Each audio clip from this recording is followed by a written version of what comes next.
Ponte de pie ante esa imagen, no te arrodilles. Mejor lo tenemos por dentro, no eso es lo más importante. Estar ahí de pie en la batalla. Bueno, que la paz del Señor esté con ustedes en esta tarde. Espero que lo hayan pasado bien, todo el almuerzo. Pues veo como ya ganas de seguir o cansados, no sé. Pero bueno, estamos aquí con la ayuda de Dios. La parte mía va a ser una parte, bueno, creo que son dos intervenciones, ¿sí? Y vamos a conectar los dos temas con la ayuda de Dios. La primera que vamos a ver ahorita es, digo que me apagaron el micrófono. Yo lo apagué. Sí, la primera va a ser acerca de la lucha que tuvo Jacob. ¿Con quién fue que luchó? Con un ángel. Sabemos que ese ángel no era cualquiera. ¿Ese ángel quién era? Era Cristo. ¿Y qué pasó en esa experiencia? Y se usa esa experiencia, esa angustia que pasó Jacob, como una experiencia que se va a pasar en el tiempo final. Y voy a resaltar más que todo el punto en la parte del nombre que él adquirió después de esa batalla. Él se llamaba ¿cómo? Antes de eso se llamaba Jacob. ¿Qué significa Jacob? Usurpador, mentiroso, o sea, usurpador, suplantador, toma el lugar de otro. Y así vivió por un largo tiempo. Salió de su tutela, de la casa de sus padres, salió con ese nombre, fue a donde fue, se casó, formó su familia y pasó toda la experiencia allí. Y de regreso a casa, Jacob, bueno, vamos a ver esa experiencia, se encontró con su realidad. Y en esa noche, antes de encontrarse con algo que él nunca quiso volver a ver, saben que ese alguien era su hermano. Tarde o temprano vamos a encontrarnos con nuestra realidad. Y esa noche pasó lo que pasó. Y esa experiencia con ese ángel, que es la que tenemos que tener, y la Biblia lo va a figurar, es vital, es crucial, porque nosotros no sabemos qué va a pasar el día de mañana. Jacob no sabía qué iba a pasar en el encuentro con su hermano, que iba a ser el día siguiente. El hermano venía con 400 hombres hacia él, y él sabía, no viene a saludarme, él viene a matarme. Pero esa noche, con ese encuentro, con ese ángel, sucedieron dos cosas. Número uno, se le cambió el nombre, y el nombre fue ahora Israel. O sea, quiero que tengamos eso porque vamos a terminar con ese nombre, Israel. El nombre Israel es de origen divino, de origen terrenal. ¿Qué dirían ustedes? Nace en la mente de Dios o en la mente de los hombres. Pero es un nombre que se le da ahora a Jacob. Y el nombre Israel empieza con un pueblo o empieza con un hombre. Empieza con un hombre a quien Dios llama Israel, lo llamó Israel. Dios le da ese título, vencedor, pelea con Dios y vence. O sea, ¿quién podrá estar de pie ante el Señor? Jacob lo logró, y Jacob, él nos va a dar el secreto en esta oportunidad, no olvidando su trasfondo: mentiroso, usurpador, ¿qué más? Suplantador. Pero ese momento cambió todo, y Dios lo invistió con un nombre celestial. Y ese nombre hasta el día de hoy ha impactado, y tenemos nosotros que tener esa experiencia, porque, más bien les voy a hacer la pregunta: ¿ustedes creen que Israel sigue siendo pueblo de Dios? ¿Sí o no? No, sí. Israel sigue siendo de validez ante Dios. Sigue siendo pueblo de Dios Israel. O sea, no. Vamos a forma que. ¿De forma exclusiva no? De forma exclusiva no. ¿Como lo era? Entonces, ¿sí o no? O sea, no, sí o no. Después vamos a ver por qué sí, por qué no. Porque si sigue siendo pueblo de Dios, yo tengo que ser llamado, yo tengo que vivir la experiencia de Israel. Yo debo ser llamado Israel. Yo no sé si, quiero llegar a ese punto, ¿no? Si Israel sigue siendo pueblo, yo debo tener el nombre Israel también. O sea, yo debo ser un israelita. ¿Aló? Si sigue siendo. Y si no, exclusivo o excluyente. y ahí no vamos a ver cuál va a ser la experiencia final. Pero la guía, la línea que vamos a seguir es esa. Voy a dejar esa declaración, vamos a corroborarlo. Israel para Dios sigue siendo especial, sigue siendo su pueblo. Y si usted y yo queremos ser parte del pueblo del tiempo del fin, tenemos que ser parte de Israel. Estoy dando los presupuestos ya establecidos, me estoy adelantando de una vez. De paso, la última generación que la Biblia habla en Apocalipsis son los 144,000, ¿sí o no? Bueno, ustedes lo saben, son los 144,000, la última generación que va a estar viva antes de que Cristo. Queremos estar vivos cuando Cristo venga, ¿sí o no?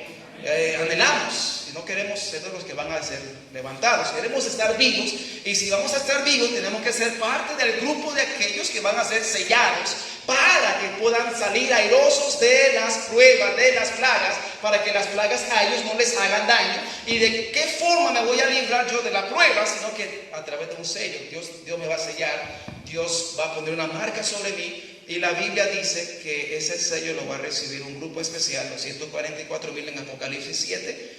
¿Y los 144,000 dónde van a salir? De las 12 tribus de Israel. Claro, en forma literal no existen las 12 tribus hoy en día, pero el énfasis serán israelitas.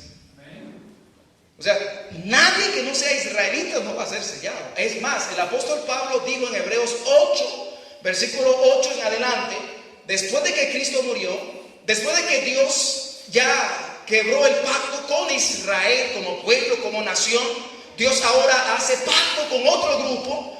Pablo sigue contando, o Dios sigue contando con Israel como su pueblo especial, pero no en un sentido literal ahora en un sentido espiritual que vamos a verlo. Y donde Pablo dice 30 años después de que Cristo murió, este es el pacto que haré con la casa de Israel después de aquellos días. Y voy a escribir mis leyes, ¿en dónde? En su corazón. Entonces Dios cuenta con Israel. Y el nombre Israel, como les dije, no empieza como pueblo, empieza como una persona que tuvo una experiencia con Dios y Dios, en otras palabras, a Dios lo impactó. Lo impactó la actitud de ese hombre. Y Dios dije, te voy a cambiar el nombre. Y será llamado Israel. Entonces, esa noche ocurrió eso, ese cambio. Y esa noche no solo ocurrió eso, sino que ocurrió un milagro. Esa noche, ese encuentro con Dios, y esos son los beneficios de estar en la presencia de Dios. Aparte de que Dios va a cambiar nuestro carácter, va a cambiar nuestras vidas, nuestro comportamiento sin darnos cuenta, y es necesario para este tiempo en el cual estamos, Dios va a preparar caminos para que nosotros seamos bendición para aquellos que nos quieren hacer daño. El día siguiente el encuentro no fue un encuentro de muerte ni de guerra, el encuentro fue de paz, se abrazaron y se besaron, gracias al encuentro que tuvo Jacob con Dios. O sea, mientras él estaba luchando con Dios, Dios estaba trabajando en el corazón de Esaú para reconciliarlo con su hermano. Sin esa noche, Jacob hubiera muerto, hubiera matado, porque lo odiaba a Esaú. Y Dios estaba obrando en un hombre, cambiándole el nombre, y estaba obrando en sus enemigos para que haya gracia ante sus ojos. El nombre del Señor siempre será glorificado. Muy bien, entonces vamos a ir en ese recorrido, en el tiempo que tenemos. Vamos a inclinar el rostro, vamos a orar. Oremos. Señor, en el nombre de Jesús, gracias, porque hasta aquí has estado con nosotros. Bendícenos en esta hora, y al abrir tu palabra, Señor, que tu nombre sea glorificado y exaltado en nuestro medio. Gracias, Señor, por darnos este momento especial. En el nombre de Jesús. Amén y amén. Muy bien, quiero invitarles al libro de Romanos. Romanos, el capítulo 9. Romanos 9. Yo les mencioné algunos versículos donde la Biblia menciona, resalta que Dios sigue contando con su pueblo, con Israel. Romanos, el capítulo 9. Romanos 9. Y vamos a leer estas declaraciones del apóstol Pablo en cuanto a Israel. Y vamos a ver el lenguaje que él usa. Romanos 9 y versículo 1 al 3. ¿Quién me ayuda con la lectura, por favor? Vamos a leerlo en partes. El objetivo central que queremos resaltar va a ser el versículo 6. Pero hay que ver el trasfondo, hay que ver el contexto. Y vamos a ver en Romanos capítulo 9, versículo 1 al 3 lo siguiente. ¿Quién me ayuda con la lectura, por favor? Ahí en voz alta, alguno de ustedes. Dice, verdad digo en Cristo, no miento, y mi conciencia me da testimonio en el Espíritu Santo, que tengo gran tristeza y continuo dolor en mi corazón, porque deseara yo mismo ser anatema, separado de Cristo por amor a mis hermanos, los que son mis parientes según la carne. Ok, ahora quiero resaltar lo siguiente. Pablo, ¿se me escucha bien atrás? No sé si afecta el audio aquí. Sí. Ok, gracias, para estar más fuerte. Muy bien, ¿qué presenta Pablo aquí? La introducción al texto. ¿Qué sentía Pablo en su corazón? Tristeza. ¿Y la tristeza era para con quién? ¿Para con quién? Para los, o sea, sus hermanos, pero ¿quiénes son esos? Según la carne son los judíos o los israelitas según la carne. ¿Okay? Él sentía una gran tristeza para con ellos. El versículo 4 dice, ¿quiénes eran esos hermanos? ¿Son qué cosa? Son israelitas. Está hablando en el sentido carnal, en un sentido de que nacieron allí, son descendientes en la sangre de Jacob, de Israel, en la carne. Sentía un gran dolor, un gran pesar para con ellos. Y viene Pablo y menciona por qué. En la mente de Pablo está Israel como pueblo, pero Pablo entendió que no dependía de la carne, no dependía de nacer allí, dependía de una experiencia espiritual, de un encuentro personal con Dios. Dios es el que iba a determinar quién sí y quién no en su experiencia personal. Porque Pablo viene ahora, después de decir eso, en el versículo 6, declara lo siguiente. ¿Qué dice el versículo 6? Aunque la palabra de Dios haya fallado, porque no todos los que descienden de Israel son israelitas. Ok, ¿cómo entendemos eso? Es como que yo venga y le diga, no todo el que nace en Costa Rica es. Y eso tiene sentido. Todo el que nace aquí es costarricense, quiera o no. Y hay costarricenses que son costarricenses por nacimiento, y hay otros que son por elección, que deciden nacionalizarse, deciden por nacional. O sea, yo, como me están preguntando, yo soy tico.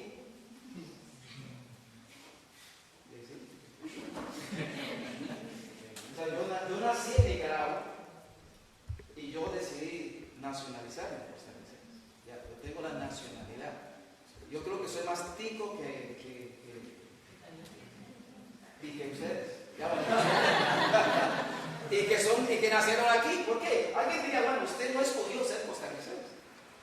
Ya, usted no escogió, usted nació y recibe el derecho de ser costarricense. Pero yo escogí ser costarricense. Pues Pablo viene y dice, en Israel, el ser israelita va más allá de una nacionalidad, si me voy a entender. El ser israelita va más allá de una sangre o de un linaje carnal. El ser israelita no lo determina la nacionalidad. ¿Qué lo determina entonces? Porque Pablo dice, no todo el que nace o desciende de Israel es, ¿qué cosa? Es israelí. Pero Israel sigue siendo pueblo de Dios. Dios sigue contando con Israel. Dios sigue velando por Israel. Vamos a ver ahora el capítulo 11 de Romanos. Pero quiero que tengamos ese concepto. No todo el que desciende de Israel es ¿qué cosa? Es israelita. Eso da a entender que el ser israelita va más allá de una nacionalidad, va más allá de nacer, va más allá de una sangre, va más allá de que me pongan en el registro. Es algo no carnal, no de la carne, no de sangre, es algo que tiene que ver con lo espiritual. Pero vamos a ver ahora en Romanos, capítulo 11, que Israel sigue siendo, y Dios va a salvar a Israel. O sea, Dios va a salvar a Israel. Romanos 11, y el versículo 25 y 26. Romanos 11, 25 y 26. Dice el versículo 25, sigue con la lectura. No quiero, hermanos, que ignoréis ¿qué cosa? Este mi ser, para que no seáis, ¿qué cosa? Arrogantes. ¿A quiénes les está escribiendo Pablo?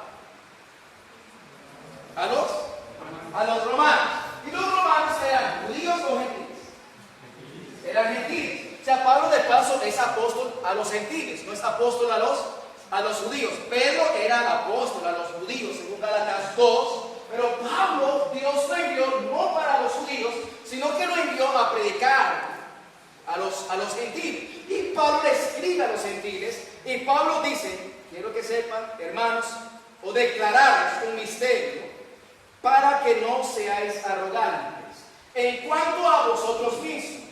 Y menciona aquí lo siguiente: el endurecimiento de qué. Y aquí vamos a jugar con las palabras.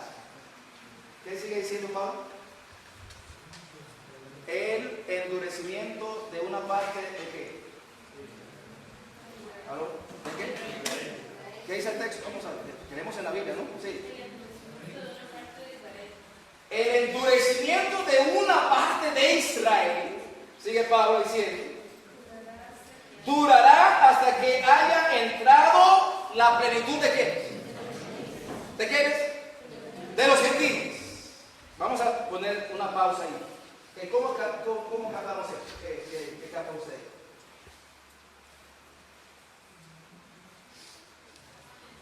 ¿Está Israel, sí o no?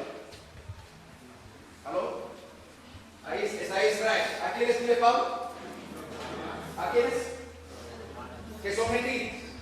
Que no son judíos según la carne. No son israelitas según la carne. Pero Pablo viene y dice, pero ustedes ahora tienen el privilegio de ser parte del pueblo de Dios, ¿sí o no? Pero ese ser parte del pueblo de Dios, ¿cómo entramos ahí? Pablo va a declarar un misterio. Y el misterio que él declara es que de Israel, nombre espiritual, celestial o nombre terrenal,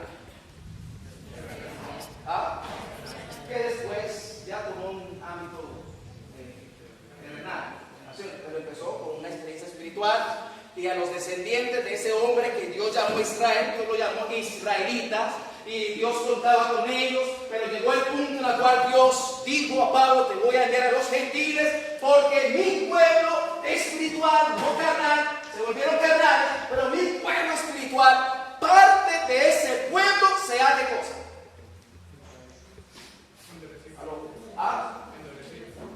¿Se hace cosa? ¿Lo dice la Biblia? Ya estamos estudiando. Estamos estudiando el texto como está. Tenemos en el Espíritu Santo. Yo no voy a tratar de usar palabras mías, porque está ahí. Está. Sin temor. Aquí no vamos a desviarnos ni nada. Pablo habla de Israel y vuelve a repetir, espiritual, porque nace en la mente de Dios, nace de origen celestial en un hombre, y la descendencia de ese hombre Dios también los bendice llamándolos israelitas. Aunque después, vuelvo y repito, tornó ya una noticia local, nacional, todo.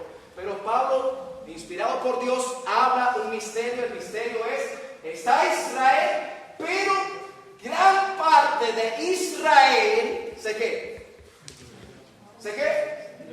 endureció. ¿Qué quiere decir se endureció?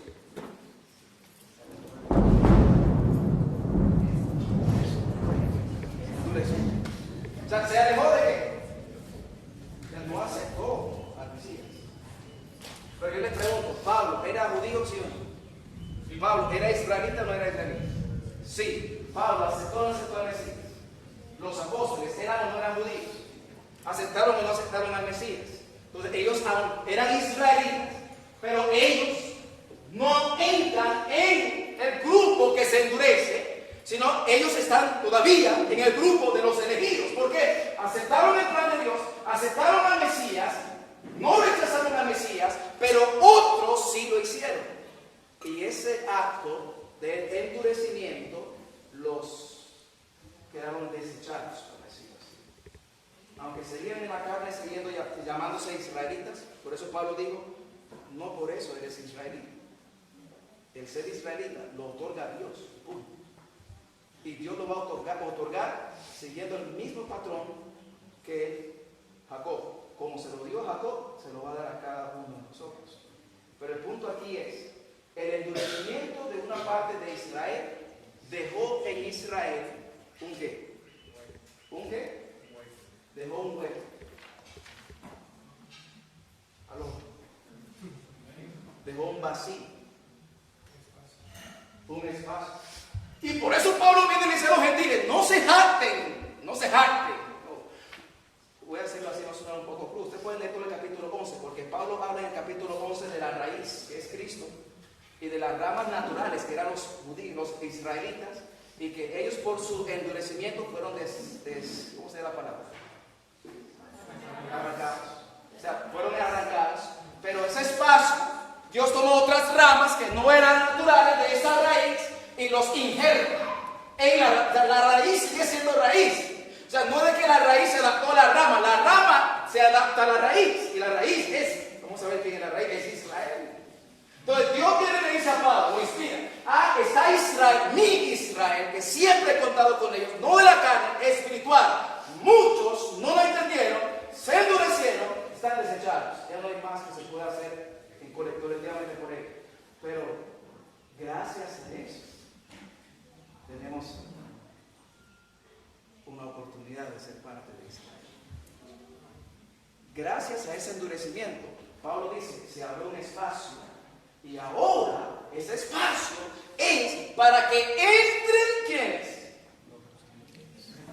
Los gentiles. O sea, él usa la expresión hasta que haya entrado la plenitud de los gentiles. O sea, no estar ahora aprovechando el espacio. Estos gentiles, ya no seguirán siendo gentiles, ahora Dios los va a injertar. ¿A qué grupo? ¿A qué grupo? A los israelitas. Vuelvo y repito. ¿Quién da el nombre a Israel? ¿Es de origen divino o terrenal? Entonces es una experiencia con Dios que te otorga ese privilegio. Y Dios dice, Pablo dice este misterio, hasta que llegue la plenitud de los gentiles. ¿Tú sabes la expresión plenitud de los gentiles? No me preguntes cuántos son. Yo no sé, pero Pablo dice, mire, todavía la puerta, ese espacio todavía está abierto y siguen metiéndose más. Y esos que entran, se adaptan a dónde entran, no los que adentro salen afuera, sino los que entran, se adaptan y llegan a ser israelitas. ¿Por qué?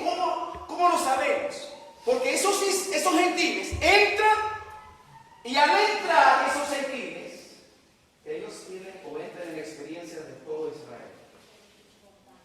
Y van a ser salvos, ¿sí? ¿Cuánto queremos ser salvos? Amén. Ahora sube la pregunta, ¿a quién va a salvar Dios?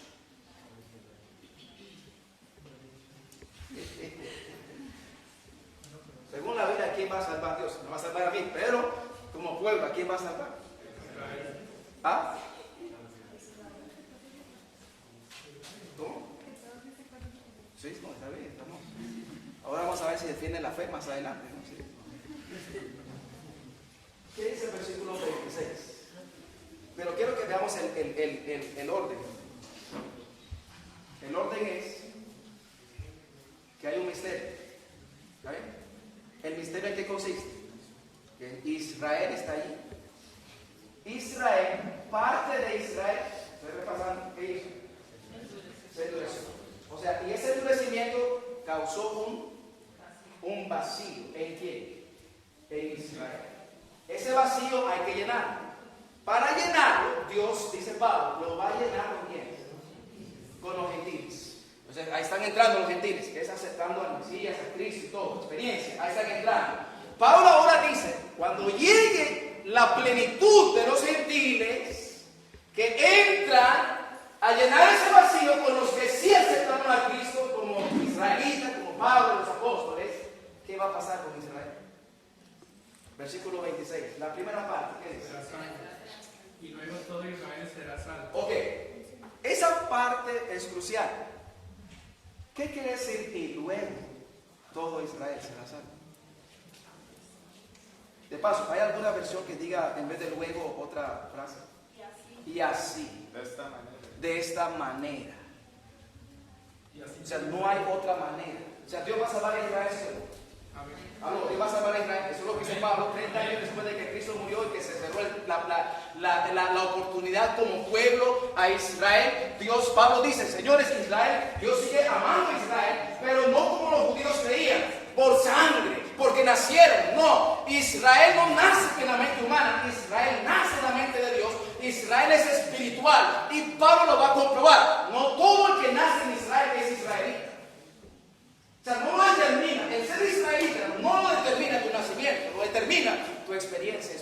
con Cristo. Amén. Tu encuentro personal con Cristo. Como muchos israelitas no entendieron eso, se endurecieron, Dios ya no contó con ellos, voy a usar la frase, los desechó. Y no porque él quería, simplemente ya no hubo forma. Crearon un vacío, y ese vacío hay que llenar. No sé si me estoy dando a entender. Hay que llenar. ¿A quién? ¿Cómo lo vamos a llenar? Y me viene a la mente la fiesta de bodas. No sé si se acuerdan ustedes que Jesús contó muchas parábolas de la fiesta de bodas. Que cuando llegaba la fiesta de bodas, en la parábola, la boda ya llegó, se tenía que celebrar. ¿Habían invitados? ¿Sí o no? ¿Recuerdan las parábolas? Mateo 22, Lucas 14. Habían invitados. Y la Biblia dice que el dueño o el señor, el padre de familia, llamó a los siervos y les dijo: vayan, traigan a los invitados. Y de paso, cuando hay una fiesta, es como, no sé, voy a usar la frase, como exclusivo. Aunque hayan miles, pero solo invitaciones. Yo no voy a invitar a todos ya. Hay invitados. O sea, a esa fiesta ya habían invitados. Cuando llegan los siervos a invitar, llegó la fiesta, la boda, ¿qué dijeron algunos? Uno de ellos dijo en Lucas 14, no puedo porque me acaba de casar. El otro dijo, no puedo porque acaba de comprar una hacienda. El otro dijo, no puedo porque acaba de comprar 2 yuntas de bueyes. Cuando llegaron con la noticia, le dijeron que ninguno de los invitados puede llegar, pero el padre dijo, la fiesta se tiene que celebrar. ¿Cómo hago? ¿Qué hizo el padre? ¿Qué hizo el padre? ¿Se acuerdan lo que hizo el padre? Señores, esta fiesta se va a realizar porque se va a realizar. Señores, vayan a las plazas, aquí, allá, y llamen a todos los que no invitaron. Llámenos porque la fiesta se va a realizar. En Lucas 14. Los que fueron invitados no van a gustar mi cena, y allí va a ser el lloro y el crujir de dientes.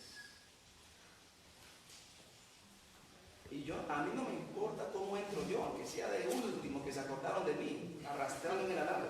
Gracias a Dios porque voy a entrar. O sea, Pablo está diciendo a los gentiles, no se jacten, ustedes entraron porque muchos israelitas arrogantes se endurecieron el corazón. Para ellos era la promesa. Pero gracias a eso, se la creyeron, creó un vacío, y ahora Dios está invitando a todo aquel que tenga oídos para oír, que tenga una experiencia con Cristo.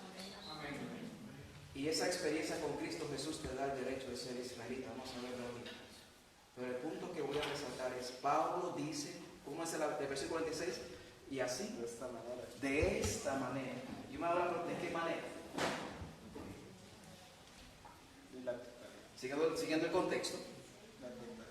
Entrando los gentiles, ¿a dónde? Entrando los gentiles, ¿a dónde? A Israel. Llenando el vacío. Ahora, al entrar a la plenitud de los gentiles, llenan el vacío. ¿Cómo está Israel? Completo. Y ahora Pablo dice, hasta que esté completo, de esta manera. ¿Cuánto Israel será salvo? Todo Israel será salvo. No sé si me he dado cuenta. Entonces, Israel, y lo hemos visto, como les dije, en la última generación, los 144,000 son israelitas. Pablo dijo, Dios va a hacer un pacto con la casa de Israel, y él prometió hacer un nuevo pacto con la casa de Israel, escribiendo sus leyes, ¿en dónde? En sus corazones, que es la casa de Israel. Y la pregunta es, ¿cómo yo llego a ser Israel? Hasta aquí, puedo preguntar, ¿tenemos que ser israelitas para ser salvos? Aunque usted y yo hemos nacido en otro lugar, y no tengamos sangre judía, y esto no es que usted vaya a un laboratorio para ver si tiene alguna sangre ahí judía, de este y que lo otro, no. Eso no es carnal, esto es espiritual. La experiencia tiene que ser espiritual.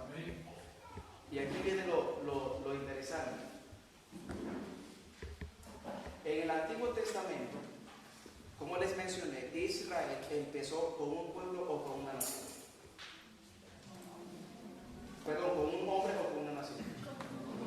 Con un hombre. Y ese hombre fue porque tuvo una experiencia personal con quién? Con Jesús. Bueno, con Dios. Tuvo una experiencia personal, y esa experiencia de confesión, porque el ángel en la conversión ¿Cuál es tu nombre? ¿Sabía el ángel cómo se llamaba? ¿Sí o no? ¿Sí o no? Sí. ¿Por qué le preguntó el nombre? Yo le pregunto a usted, ¿cuál es tu nombre? De paso, en la antigüedad, el nombre se asociaba con ¿qué? Con el carácter. Hoy en día no. Hoy en día, me llamo Samuel. ¿Qué significa Samuel? Que Jehová escucha o Dios escucha. Pero, gracias. No va asociado con eso. Pero en la antigüedad sí tenía validez, tenía peso. Y vamos a hablar de nuestro crudo español. En nuestro español, ¿no? Así, decía seco. ¿Qué significa Jacob? ¿Qué más? Mentiroso. Suplantador. Y vamos a hablar del crudo español, la experiencia, no como nación colectiva. Olvidemos de lo colectivo. Aquí la experiencia es personal. ¿Cuál es tu nombre? Y usted viene y le dice, mi nombre es. ¿Cómo se llama? Se está luchando con el ángel. ¿Sabía o no sabía el ángel cuál era el nombre? ¿Sabe o no sabe Dios cuál es tu nombre? ¿Sabía o no sabía cuál era el nombre de este hombre? Sí. Y le pregunta el nombre. Y en otras palabras, está diciendo, confiesa quién eres. Y alguien dijo por ahí, el gran mal y dilema de esta sociedad actual es el no reconocimiento de sus pecados.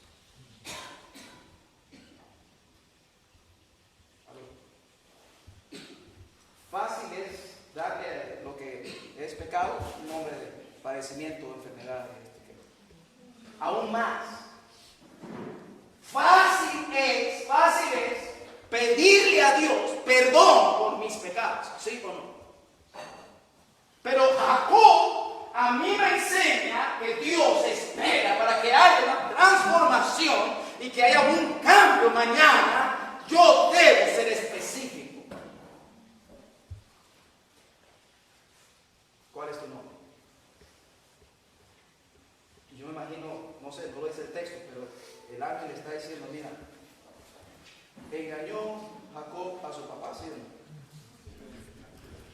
Y salió vencedor. Salió con azul, ¿sí o no? Engañó a su hermano Esaú y salió vencedor, ¿sí o no? ¿A quién más engañó? ¿Engañó al suegro, sí o no? ¿Cómo se llama el suegro? ¿Lo engañó o no lo engañó? ¿Cuántos años le sirvió? ¿Cuántos años le sirvió? 21 años. 21 años. O sea, bueno, le hicieron trampita ahí también, ¿verdad? Él trabajó 7 años por Raquel, y le dieron a quién. Voy a trabajar 7 años más, y le dieron a Lea. A Raquel, hasta los 14 años perdido por amor, a ella voy a trabajar 7 años más.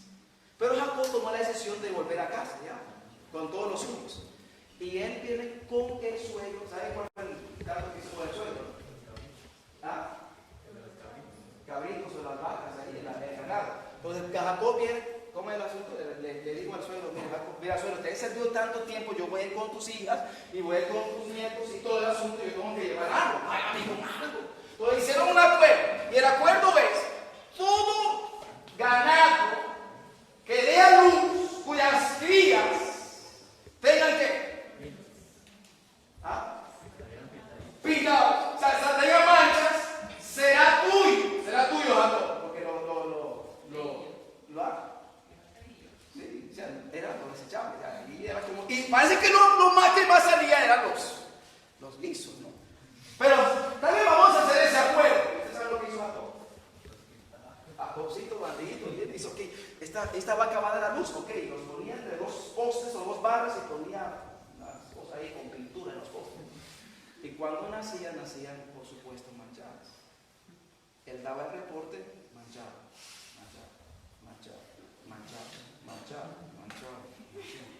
Lean la historia, se lo ha leído. Mire, ese hombre salió millonario. Pero el punto es la trampa que hizo. Léalo ahí. Puso el poste sano y manchado por no naturaleza, sino porque él lo pintó así. Y ya después de que él hizo el reporte, el hombre sale con todo el ganado y sale corriendo de una vez. Y con todo el ganado,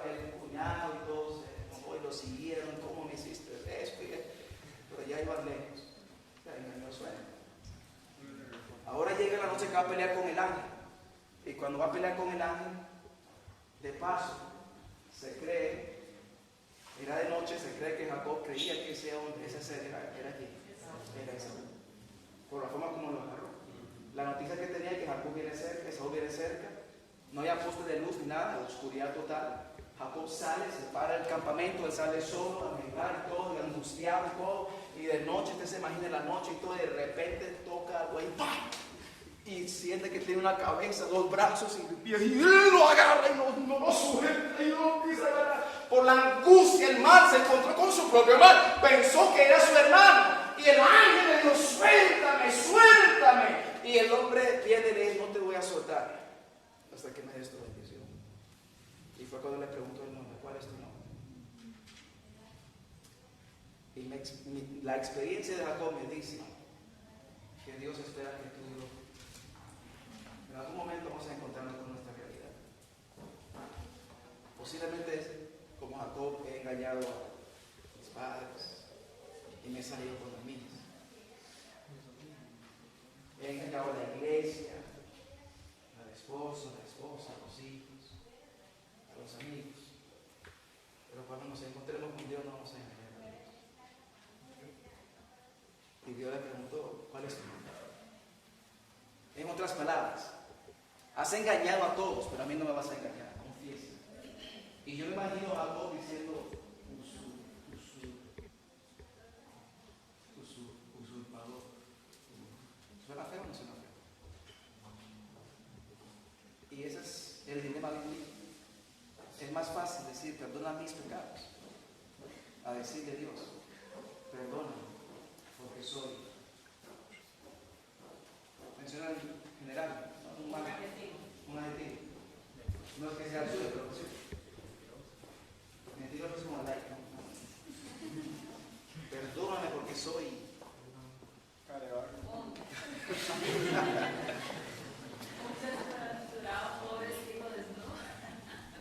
Pero es fácil que otros ver el defecto en otros y que uno mismo le diga al Señor, por ejemplo, Señor, perdóname porque soy adicto a la droga. Soy un drogadicto y nadie lo sabe. Señor, perdóname, soy drogadicto. Perdóname, Señor, soy un adicto a la pornografía. ¿Ves eso? Es más fácil, perdona mis pecados, tú sabes cuáles son, Señor. No, eso no va a funcionar. El que confiesa sus pecados y se aparta de la misericordia. Y el encuentro con Jacob era ser específico con Dios, aunque Dios sabe que eso te va a ayudar a ti.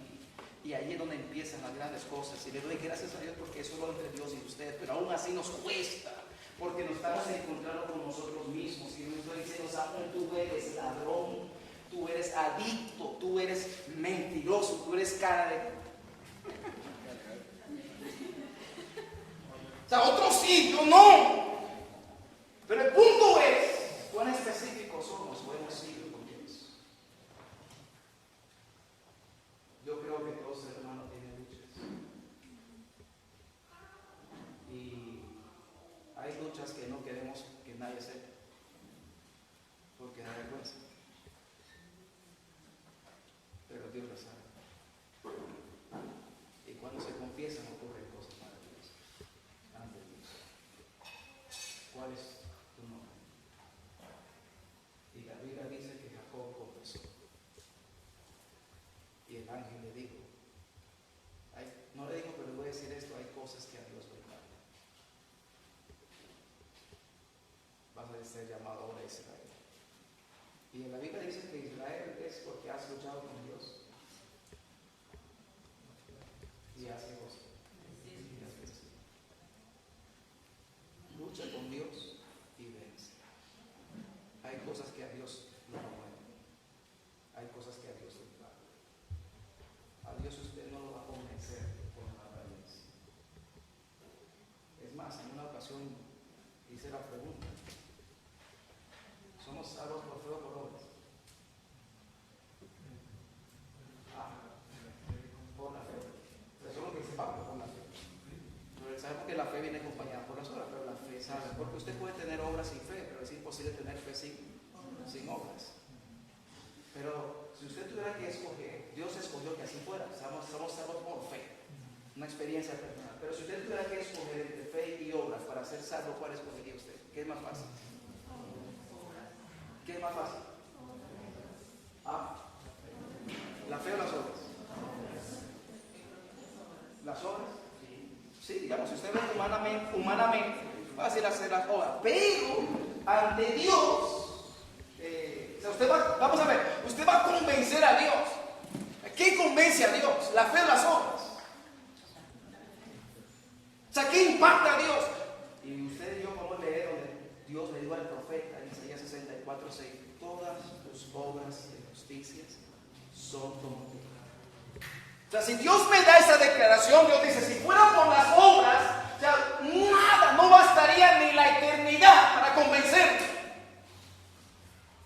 O sea, no hay nada que un hombre pueda hacer por más bueno que a Dios lo vaya a convencer. Yo no necesito tus obras, en otras palabras.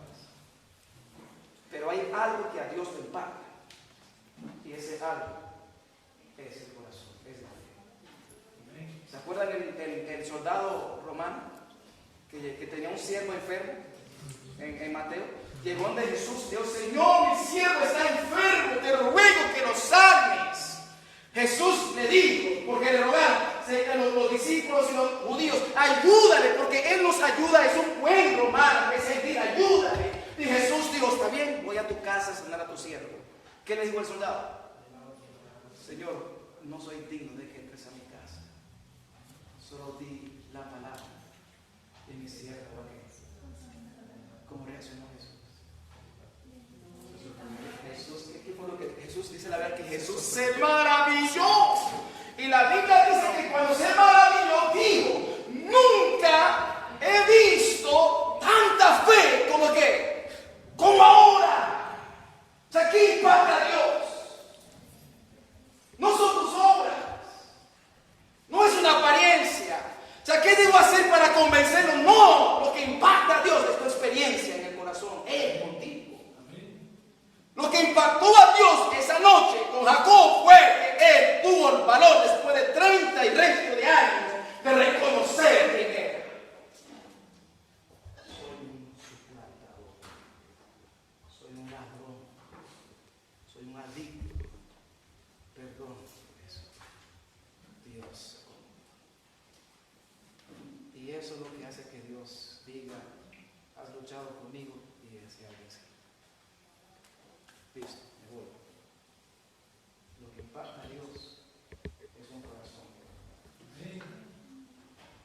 Y yo no sé, estaría de más decir la experiencia de esta última generación no es porque son intachables, es porque tienen un corazón humilde y quebrantado. Han aprendido, como David, a reconocer sus faltas y decirle: Señor, pon en mí un corazón para gloria. Y voy a terminar con esto, con lo siguiente. ¿Cuánto tiempo tengo? Con lo siguiente, vean la segunda. Israel toma sazón en el Nuevo Testamento, porque el Antiguo Testamento es una sombra de lo que iba a venir. Y Pablo dice que el cumplimiento tiene es Cristo. Así como en el Antiguo Testamento Israel empezó con un hombre, y la descendencia de ese hombre, Dios los llamó israelitas por estar ligados gracias a ese hombre. En el Nuevo Testamento ocurre lo mismo. Por ejemplo, ¿a quién llamó Dios Israel en el Nuevo Testamento? Y es curioso que Israel en el Nuevo Testamento empieza como un hombre. El Nuevo Testamento empieza llamando a un hombre Israel. Y la descendencia de ese hombre, Dios les da el privilegio de ser israelitas. ¿Y cómo yo llego a ser Israel? Estando ligados a ese hombre a quien Dios llamó Israel en el Nuevo Testamento. Y la pregunta es: ¿quién es ese hombre? Bautista cuando empezó a predicar, Cristo no había aparecido todavía. Juan el Bautista, aparte de que predicaba del pecado, arrepientas y esto, él predicó el reino de los cielos. ¿Se acuerdan? El reino de Dios. Pero ¿cuál era la frase de Juan el Bautista? El reino de los cielos, ¿a qué? Se ha acercado. Se ha acercado. ¿Ok? Se ha acercado. Y después en Marcos aparece cuando Jesús se bautiza. Juan el Bautista ahora cambia el matiz y Juan el Bautista dice: el reino de los cielos está entre vosotros. O sea, el matiz, el reino de los cielos sea ¿qué cosa? Ahora el reino de los cielos está entre vosotros. En Lucas 17, versículo 21, cuando 17 al 21, cuando Jesús hablaba con los fariseos, Jesús les dijo a los fariseos: el reino de los cielos no vendrá con señales, helo aquí, helo allá.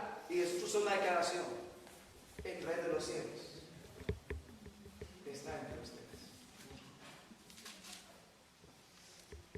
¿Se ha acercado? Está entre ustedes. Ahora está aquí. Pero ¿quién fue el que dijo se ha acercado? Juan el Bautista. ¿Quién fue el que dijo está entre nosotros? Juan el Bautista. Pero ¿quién fue el que dijo está aquí? Cristo Jesús. Y Cristo Jesús llega a ser Israel. Él es Israel en el Nuevo Testamento. Y ejemplo de él, Mateo capítulo, voy a dar la cita nada más. Mateo capítulo 2 dice que cuando Jesús nace, Jesús nació, los sabios llegaron donde Herodes y le dijeron: ¿dónde está el rey de los judíos? Y Herodes quedó impactado, pero disimuló la apariencia, como que aquel rey soy yo, pero no lo manifestó.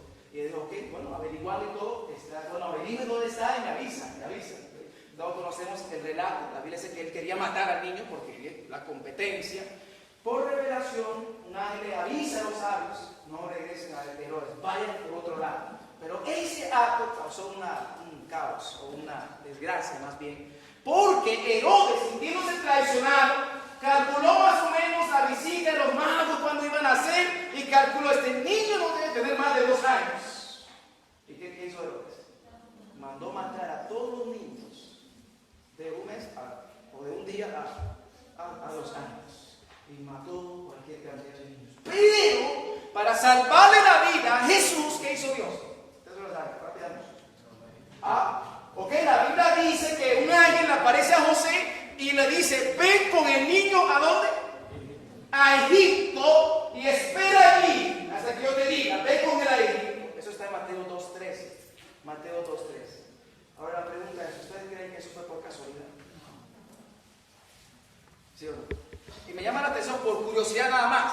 En el Antiguo Testamento también había un joven que se llamaba ¿cómo se llamaba? José.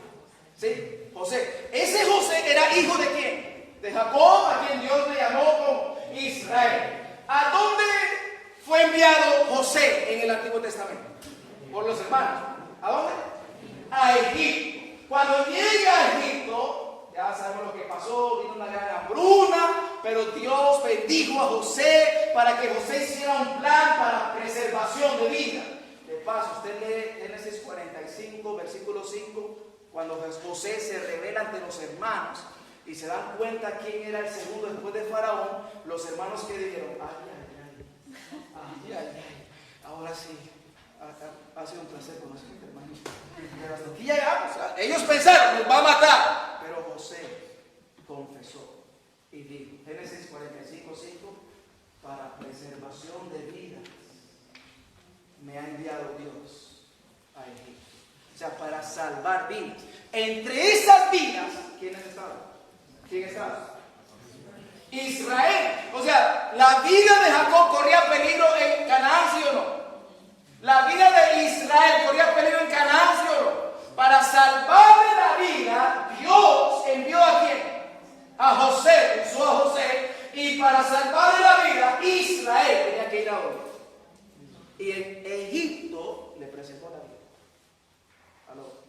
¿Sí? O sea, quiero que veamos nada más la analogía. En el Antiguo Testamento hay un José, que a ese José Dios lo usó para salvarle la vida a Israel, y lo envió a dónde? A Egipto. en el Nuevo Testamento, José recibe una visión, la vida de Jesús corre peligro, y para salvarle su vida, el ángel le dijo, llévalo a donde, porque en otro lugar, llévalo allí y espera allí hasta que yo te diga. Versículo, quiero que alguien lo lea, versículo 15, tú tienes que echarlo, y alguien que me busque Oseas 11:1, por favor. Si tienen de la versión internacional, aunque no lo comemos mucho, pero quiero una palabra ahí, claro.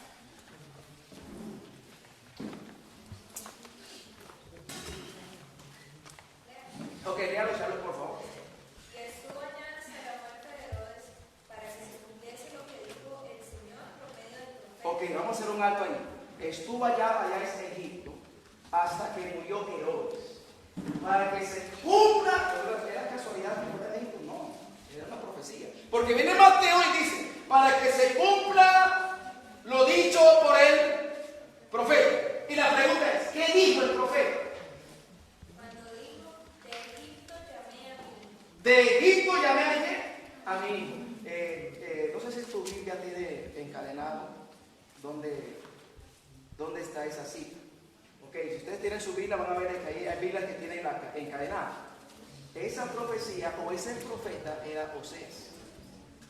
Y esa profecía está en Oseas 11:1. Si ustedes lo pueden corroborar, está ahí, ustedes pueden ver ahí. A la par de ese versículo, Oseas 11:1, ¿cierto? ¿Qué dice Oseas 11:1? ¿A quién llamó Dios de Egipto? A su hijo. Pero Oseas 11:1, que dice toda la escena. ¿Cuándo qué? Cuando Israel era muchacho, yo lo amé, y de Egipto llamé a mi hijo. Y viene Mateo y dice, Dios manda a Jesús a Egipto a través de un José para preservarle la vida, y después de un tiempo le va a llamar para que se cumpla lo que dijo el profeta, y ese profeta era Oseas. De Egipto llamé a mi hijo, pero Oseas era el pueblo completo. ¿A quién llamó de Egipto Dios? ¿A quién llamó de Egipto Dios? A Israel. Y Mateo dice, se está cumpliendo en Jesús. O sea, el Nuevo Testamento, ese cumplimiento, empieza llamando a Jesús como que es el verdadero Israel. Igual como el Antiguo Testamento, que empezó con un hombre, en el Nuevo empieza con un qué? Con un hombre. Y los que estén en Cristo Jesús, Dios nos da el privilegio de ser Israel. Hay mucho que hablar y comparar, el tiempo ya se nos fue, en la otra sesión vamos a hablar mucho más. Solo mencionar esta otra analogía. ¿Cuántos días después del bautismo Jesús fue a dónde? Al desierto. Israel cuando sale de Egipto, literal de Egipto, pasan el Mar Rojo, ¿se acuerdan? El Mar Rojo, Pablo dice en 1 Corintios 10, era un bautismo. Todos se bautizaban en el Mar Rojo. Y después del Mar Rojo, o sea, después del bautismo, ¿dónde se volvió? A Israel al desierto. Después de que Jesús se bautizó, ¿dónde lo envió Dios? Al desierto. ¿Cuántos días tuvo Jesús en el desierto? ¿Cuántos años tuvo Israel en el desierto? Y en la profecía un día que va a decir. Alguien dirá por ahí cualquier parecido es mera coincidencia. Pero esa es la realidad. Cristo es el verdadero Israel. Y todos los que estemos en Cristo, Dios nos reviste de Él. Y usted puede leer Gálatas 3:27 al 29, donde dice que los que hemos sido bautizados en Cristo, de Cristo estamos ¿qué? Revestidos. Y el 29 dice, y si estamos revestidos de Cristo, ciertamente descendientes de Abraham somos y herederos según la promesa. En otra palabra, gentiles en Cristo llegan a ser descendientes de Abraham. Los que rechazaron a Cristo son los que se endurecieron. Y gracias a ellos quedó un espacio en Israel para que yo ahora acepte a Cristo, por el bautismo me revista y yo diga, Señor, ahora no por la carne, por la fe soy descendiente también de Abraham y yo puedo reclamar las promesas de Dios para mí. Y en el tiempo final vamos a necesitar experimentar la experiencia de Jacob, porque solo con el corazón quebrantado podemos impactar a Dios. Usted no puede decir, yo no quiero ser israelita. No, Señor. Yo voy a ser nacionalizado israelita. Está bien, pero a mí no me sirve. Para ser israelita, tú tienes que tener un encuentro con Cristo Jesús. Y ser específico, por favor, para que cambie tu nombre. Que Dios te bendiga. Amén.